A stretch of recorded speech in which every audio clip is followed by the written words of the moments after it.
أتيل اسم محلي يطلق على شجر السرح. هذا النبات الشجيري الكبير قد ينمو إلى ارتفاع 5 أمتار، فهو دائم الخضرة وكثير التفرع.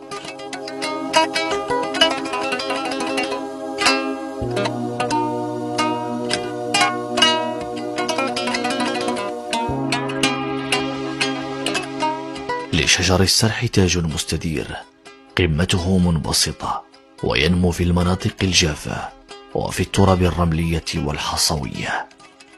أغصانه خضراء شاحبة اللون، عليها أشواك حادة نسبيا. أوراقه بسيطة وصغيرة إهليجية الشكل، عادة ما تكون كثيفة تكسوها طبقة خفيفة من الزغب.